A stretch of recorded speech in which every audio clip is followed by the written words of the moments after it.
How this next tragic tale ends is so bizarre that I'm not aware of anything comparable. What does this ending tell us about these horrible cases? Does it add anything to our investigation into how often accomplices work together in predatory crimes? Do these predators cooperate more than we suspect? You'll need to have these questions in your mind just to get through the case, because questions engage the intellectual part of our brains, which hopefully pushes the emotional part a little into the background, because it's yet another horrific case. 1974, Brockton, Massachusetts. Like Lawrence, it's gritty, working class, proud. Like many such cities in the state, its neighborhoods consist of what we call three-deckers. In this one here lives a 5-year-old boy named David Louison. He's an explorer, loves the patch of woods behind his house. Mom is fine with him playing in them. He's clever enough to spray paint trees so he won't lose his path. On a Tuesday in June, he's playing out back with a 4-year-old friend named Victor Martelli, who lives next door. Mom's inside doing household chores. David and Victor are busy moving buckets of sand around some boyish project when the mysterious character who calls himself Africa emerges from the woods. We don't have any description of Africa, unfortunately, other than that he was an adult. He'd first appeared from the woods a few weeks before, and more recently, he'd upset young Victor by taking his toy gun. In fact, David had a plan to get the gun back. We don't know what the plan was, but he told another friend, 5-year-old Michael Connor, that he'd come up with a way to get the gun back for Victor. Michael's mom, in fact, had overheard it. Strangers didn't at all intimidate David. He'd never experienced any danger, so he had no reason to be wary. Adults could be tricky when it came to taking or giving stuff, so you just had to be clever. And David, whose dad was a popular lawyer who usually represented the little guy, was clever. But being clever can get you killed. When the mysterious Africa came from the woods that day and took David by the hand back into the woods, leaving Victor behind, no one ever saw him alive again. Africa told little Victor he was taking David to California, but that's not where his body will be found. Brockton is a tough place. On its streets and within its sweaty gyms, Rocky Marciano and Marvin Hagler learned how to fight. In 1974, the country was in a deep recession, inflation ran at 11%, yet unemployment was very high.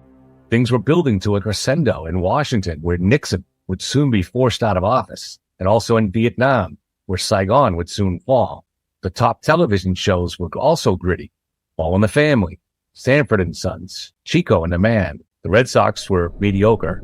The air in cities like Brockton and nearby Boston was filled with smog.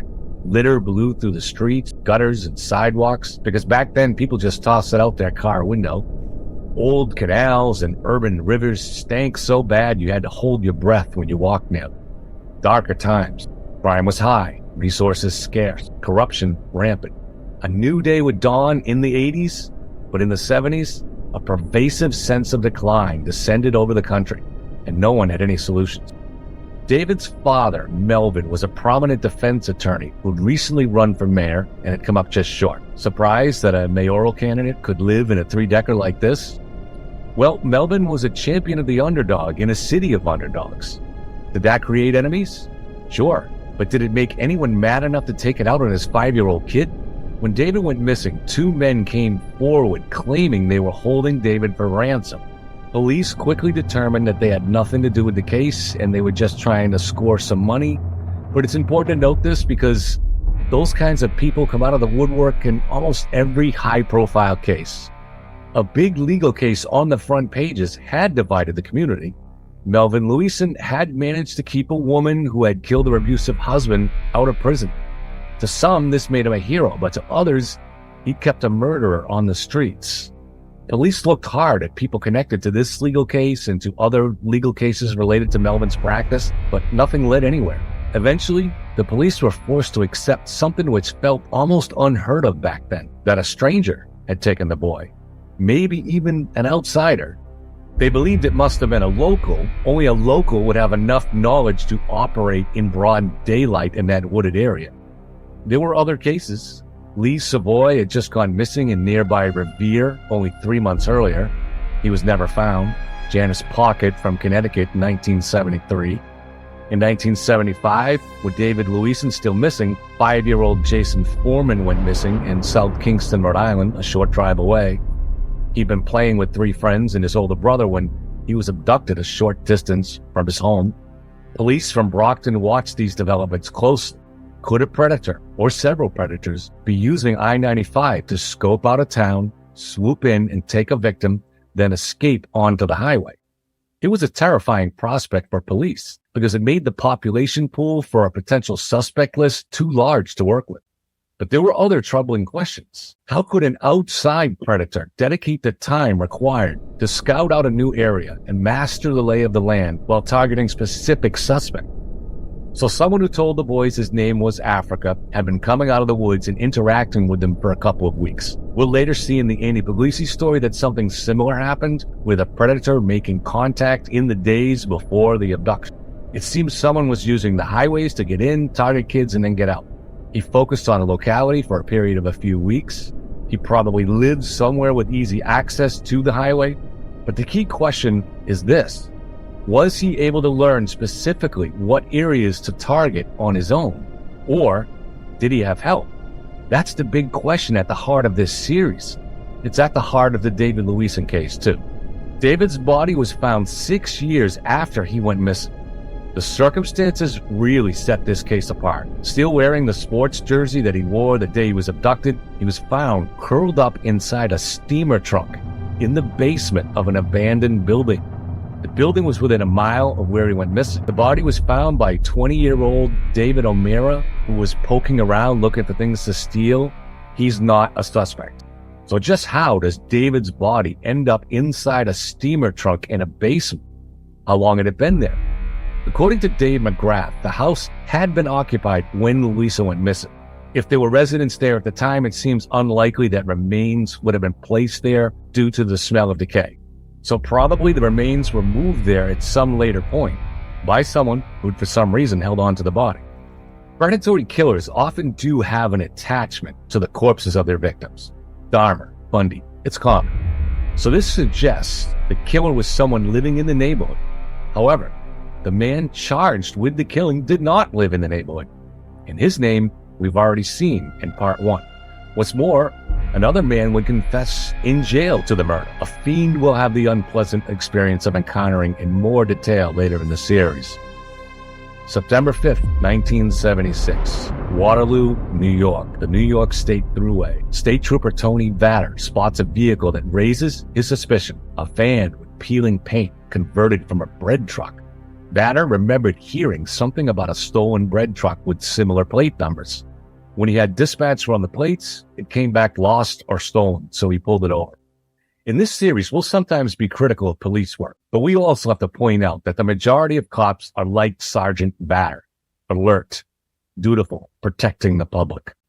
Vatter observed small caliber shells inside the van.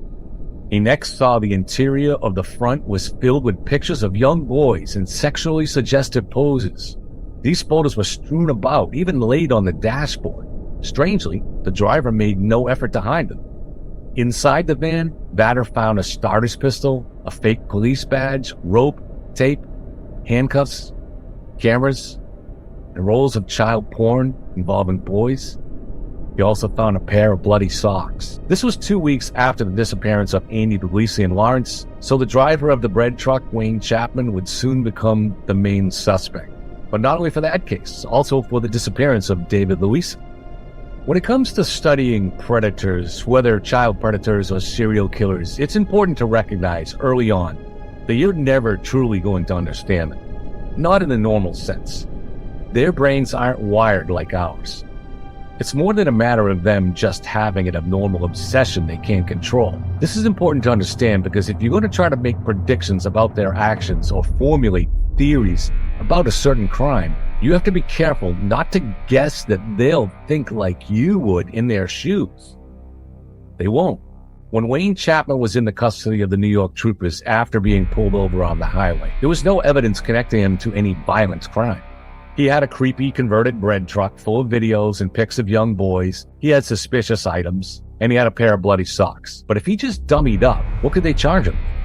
There were no child pornography laws at the time, just obscenity laws. For a first offender, might not even result in any jail time.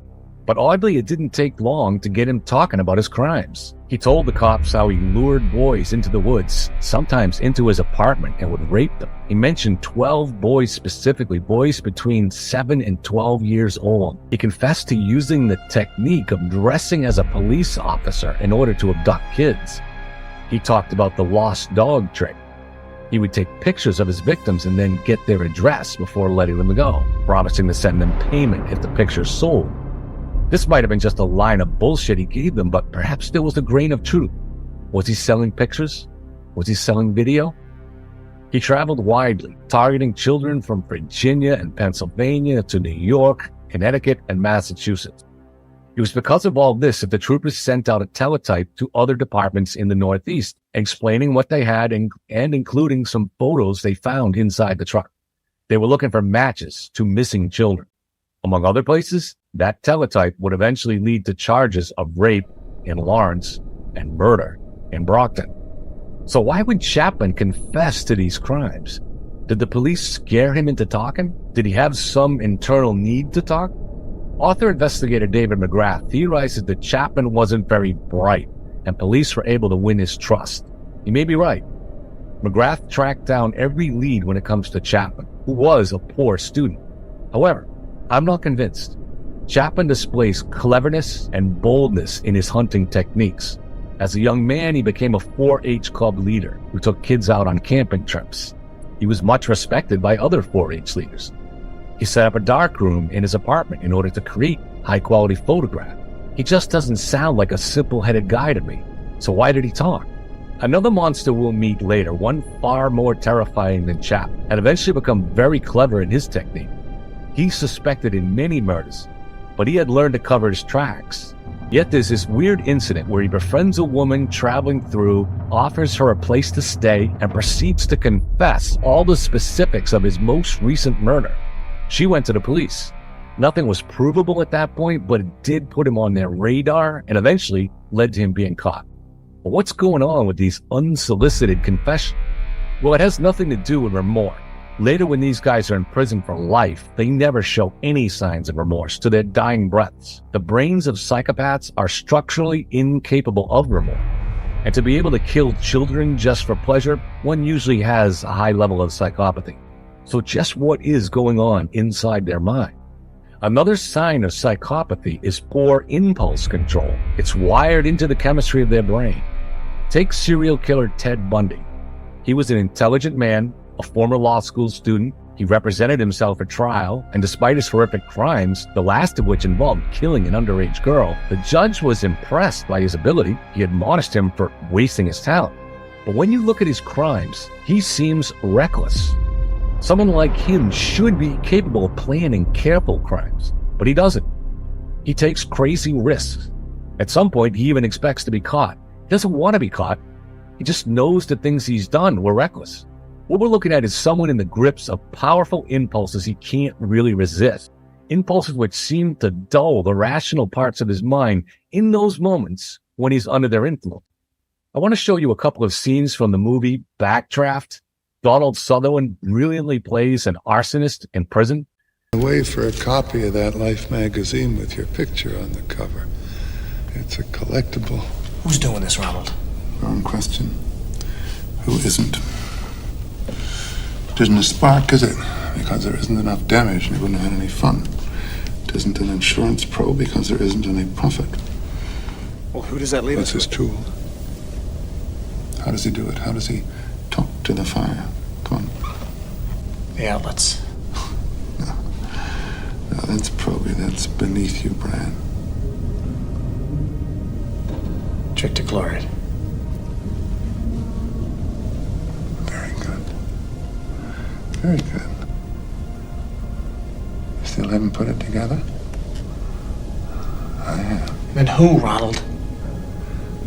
You want to know who? I want to know if this kid really wanted to be just like his dad.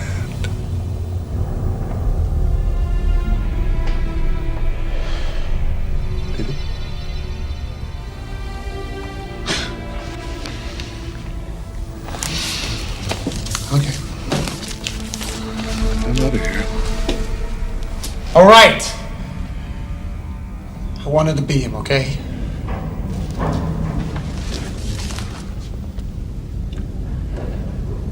I wanted to be him more than anything. And you loved him. Yeah. And you watched him dance with the animal. You saw your dad burn. And fuck you, Ronald! Who the hell's doing this, huh? Did it look at you? Did the fire look at you? It did.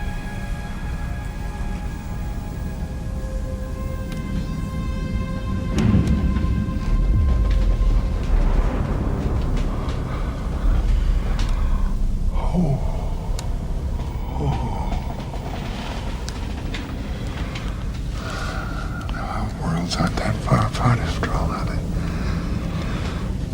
So, whoever did this really knows the animal well, don't they? They know him real well, but they won't let him loose. They won't let him have any fun, so they don't love him. Now, who doesn't love fire? And is around trichloride all day long. Oh my God.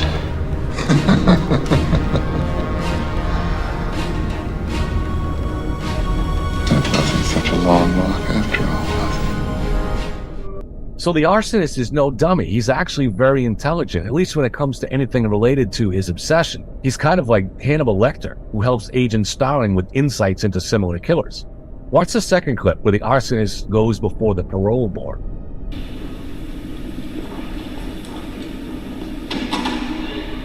Shadow. Hi, Shadow. Hi, Ronald. How you doing? Staying comfortable? Didn't think you were going to make it. Oh, no, I wouldn't miss this for the world. Who's that? He works for me. Fireman? I like firemen. Yeah, you like everybody, Ronald. Brian McCaffrey. Yeah, sure you know that's Stephen. He's the little one with the hat. Oh, what a treat. Hey, do I know you? Your dad did. Who the hell is this guy? Put it away. Come on, Shadow. He lost his dad to the animal and you didn't even tell him who he was coming to see. Tell him. Let me tell you about old Ronald. Ronald likes telephones. Likes to tape wooden matches to the bell strikers and then wrap it in cottonwood gasoline. You had a whole little thing going there, didn't you, Ronald? Yeah? And when you got bored, what'd you do? What'd you do? Started making telephone calls. Never proved. Tell him about us down on State Street. Nah, nobody cares about that one. It was your basic warehouse torch that I was doing for the owner. I mean, they're a cakewalk. I just lost my concentration, I guess, and my animal turned on me. Got the whole place going like hell. My hair was on fire, my hands, everything. I was dead. And suddenly I was alive. I was being pulled out of there by my hero, my Shadow here. Except, of course, you didn't see this big tub of phosphorus, did you? Explosion lit him up so bright. Left his shadow on the wall. Still shy of it rolling up your sleeve, Shadow? Show him your stomach.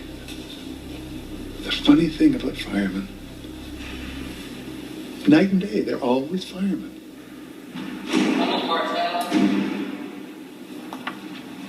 All right. The parole board has received Mr. Bartell's fitness report, his ID 44, endorsement from his section warden, Dr. Norris. As supervising psychiatrist, I would describe Mr. Bartell's progress as remarkable. Taking into account his disability and the 6 years he's already served, I recommend parole. Mr. Bartell, do you regret your crimes? Yes. And I'm aware of the pain that I have caused. If released, will you commit these crimes again? No, I won't. Do you consider yourself ready for society? Yes, I do.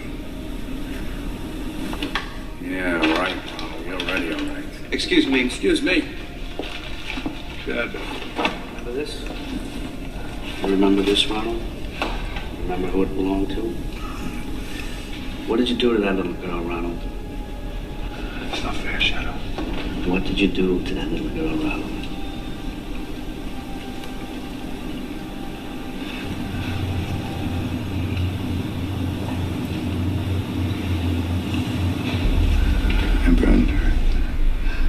You burn. What do you do to old ladies, Ronald?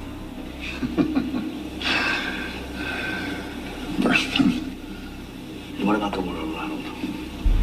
What would you like to do in the whole world? Burn it all.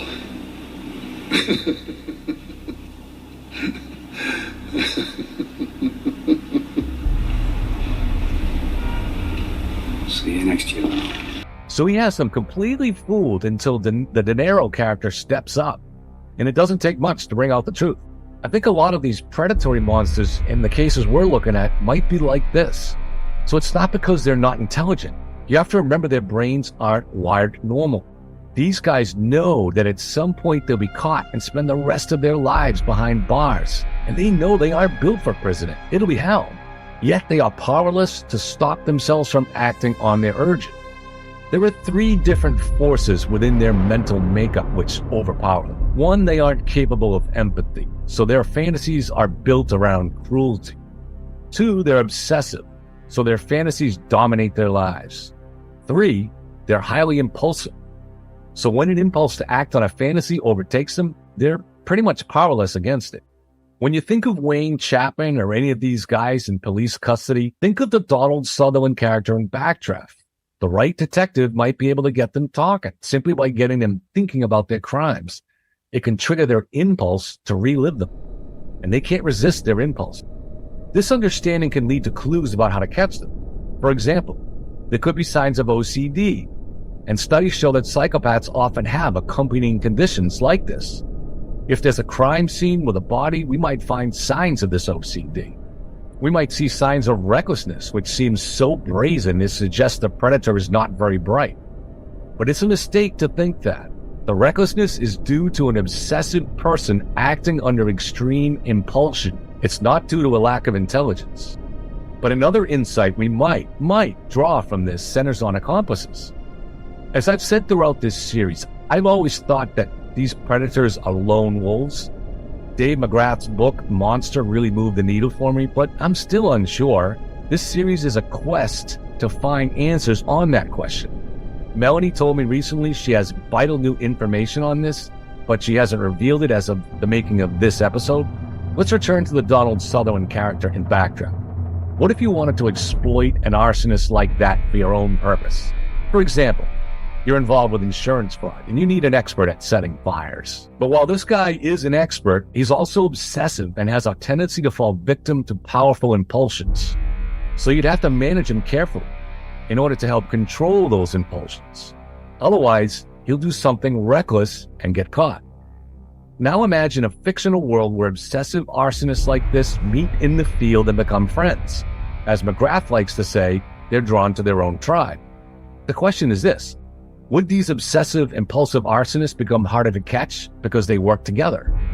We're talking about guys who are very intelligent at their craft, but who also make a lot of mistakes due to being powerless against the force of their impulsions. They're almost in an altered state when they're in the grip of impulsion. However, 2 or 3 of them working together would have a better chance at resisting those impulsions, enough to avoid reckless mistakes anyway. In the Backdraft scene, if the arsonist had a couple of buddies nearby, as soon as he started going into that kind of trance where he can't stop himself from talking about his crimes, one of them would clear his throat to snap him out of it. Well, might it work this way with the kind of predators Melanie and Dave have spent so many years studying? If so, the more we see signs of carefulness in a crime, that could be an indication of accomplices. So crimes that are unsolved and where there are few clues to what happened might be more likely to involve accomplices. The disappearance of Andy was such a crime, and the murder of David Louison. Also Lee Savoy, Janice Pocket, Holly Paranen in 1993. All of them unsolved with few, if any, clues. Let's get back to Chapman. Dave McGrath explains that Chapman was kind of a living machine that existed almost exclusively to hunt down and rape boys. It dominated his mind at all times, and every activity was done to support that sadistic drive. After getting away with it for many years, he finally gets arrested because he was recklessly driving a stolen bread truck with photos of boys in sexual positions scattered all around it. And because he strangely begins talking to police, Word about his claims is sent up across the states where he had hunted. Chapman lived in Providence, Rhode Island, so a detective there, Albert Mintz, begins looking into it. Going to his seedy apartment downtown, he sees trash bins in the driveway, finds receipts from gas stations in the many areas Chapman has confessed to preying in. One of the places he found a receipt for was Brockton. Contacting police there to see if they had any unsolved cases involving young boys, Mintz learns about David Louison, now missing for 2 years. Sent a photo of David, Mintz sees a resemblance to some of the photos Chapman had been caught with, so he drives to New York to interview Chapman. By this time, Chapman had already been yapping about his crimes, so he understood he was facing serious prison time. He began worrying about what jail would be like for him. Playing on this, Mintz began to win his trust, advised him that prison would be much easier if he could get sent to Bridgewater State Hospital. The Providence detective focused on Brockton and David Louison, even though it's from a different state. Like I said, most cops are selfless heroes. Chapman first confessed to having raped 2 boys in Brockton the year before David Louison. He'd seen them getting sodas on their bikes and abducted them. We should stop again here to take note. It's unclear how old these boys were or if it even really happened, but they were old enough to ride bikes. It would take a lot of cleverness and boldness to take on 2 boys at the same time. Chapman did this in Lawrence too. Does it make it more likely he had help? When the detectives showed him a picture of David Louison, Chapman claimed he'd raped David behind Melrose Cemetery. That's 7 miles from where David lived. Chapman went into graphic detail explaining that at some point the boy cried out in pain. When Chapman finished, they found the boy bleeding profusely and unconscious. It seemed the boy might be dead. So Chapman fled, leaving the boy there. After this confession, Brockton police searched the area behind the cemetery. Remember, David's body wasn't found until 1980, but police found nothing behind that cemetery. No bones, no boy's clothing, no shoes. Despite having no physical evidence, Brockton police convinced prosecutors to indict Chapman for murder based solely on his confession. None of the thousands of photographs in the possession of Chapman specifically matched to David. Eventually, the charges had to be dropped for lack of evidence linking Chapman to the crime. In the meantime, Chapman would be charged with raping 2 boys in Lawrence and would become the main suspect in the disappearance of Andy Puglisi. But how did the body of David Louison end up inside a steamer trunk in the basement of an abandoned building? I interviewed Dave McGrath, which we'll post on this channel at the end of the series. He's done outstanding work. He's doing outstanding work. But these are very difficult cases, and it's worth debating theories and conclusions. McGrath feels confident that Chapman had a connection in Brockton. It wasn't the kind of city where you just wandered in off the highway looking for victims. And it's not like David Louison was abducted from a place frequented by hordes of children like a playground or a ballpark. David seemed to be specifically targeted. The predator came in from the woods a few times beforehand to connect to the boys over a period of a couple weeks. This is why police always felt the crime was done by a local, someone who knew his way around. So if it was Chapman who took and killed little David, he must have had an ally inside the city, a like-minded predator who advised him. Was it this ally that removed the body from the cemetery? One of the reasons I admire these investigators, David McGrath and Melanie Perkins McLaughlin, as well as the cops that stay on the trail for years even after they retire, is the determination they display despite what must be unbearable frustration. It must feel similar to hunting Bigfoot. Chapman definitely had hunted in the Brockton area. As with Andy and Lawrence, there seemed to be another occasion when he took on 2 boys at the same time inside the city, raping both, and then freeing them. But while he did confess to raping David Louison, there's no evidence. He doesn't mention the mysterious Africa. He doesn't describe the woods behind the house. He doesn't mention meeting the boys on multiple occasions. He doesn't mention having an accomplice.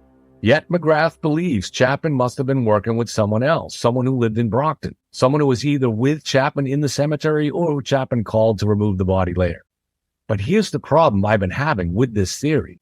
McGrath believes Chapman was easy for police to get talking about his crimes because he was very unintelligent. Well, if so, why doesn't Chapman ever mention accomplices?